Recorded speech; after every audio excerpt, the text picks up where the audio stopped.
Hello friends, ఈరోజు మనం గుడ్డు పొరుటు పులుసు నెల్లూరు స్టైల్లో ఎలా చేసుకోవాలో చూద్దాం. ఫస్ట్ ప్యాన్లో నూనె పోసేసుకొని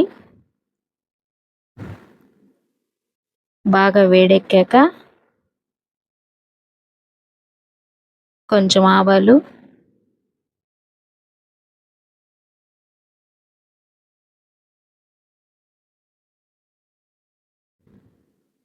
వేగాక ఉల్లిపాయ వేసుకొని బాగా వేయించుకోవాలి దోరగా. ఇలా దోరగా వేగాక టమాటాలు ఒక 7-8 తీసుకొని బాగా కట్ చేసుకొని, లావు అయినా పర్వాలేదు, సన్నగా అయినా పర్వాలేదు, ఇలా వేయించుకున్నా మనకు టేస్ట్గానే వస్తుంది, పులుసే కాబట్టి పర్లేదు. ఫస్ట్ వీడియో చేస్తున్నానండి, దయచేసి నన్ను ఎంకరేజ్ చేయండి.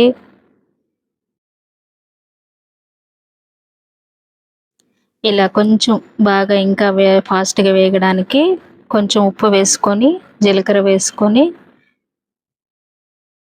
బాగా ఇలా కలపాలి. బాగా కలిపాక ఉప్పు వేస్తే త్వరగా టమాటాలు వేగుతాయి అన్నమాట, మనకు కొంచెం గ్యాస్ ఆదా అవుతుంది.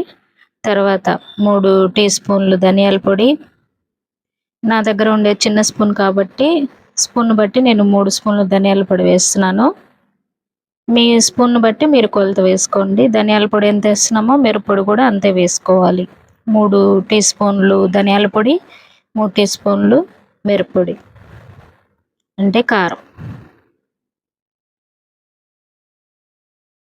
1/2 టీ స్పూన్ పసుపు వేసుకొని బాగా మళ్ళీ ఒకసారి బాగా ఫ్రై చేసుకొని, అది దోరగా వేగాక కొంచెం మెంతులు వేసుకున్నామంటే చింతపండు పులుసు పోసేటప్పుడు టేస్ట్ చేపల కూర లాగా ఫ్లేవర్ వస్తుందన్నమాట.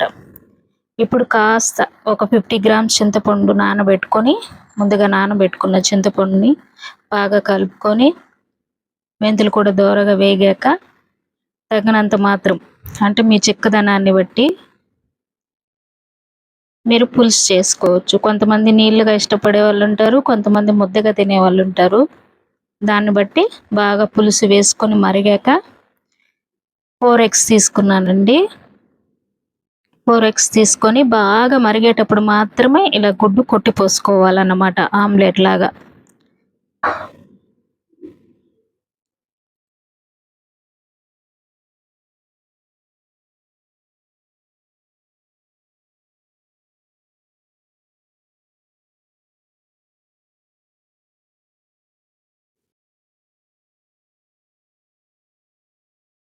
ఇలా గుడ్డు వేసినప్పుడు అప్పుడే వెంటనే కలపకూడదు అన్నమాట, గుడ్డు విరిగిపోతుంది. ఆమ్లెట్ లాగే మనకు రావాలంటే ఒక 10 నిమిషాలు వేసిన 10 నిమిషాల తర్వాత కదిలించకుండా మూత పెట్టేసి ఇలా కలుపుకోవాలన్నమాట.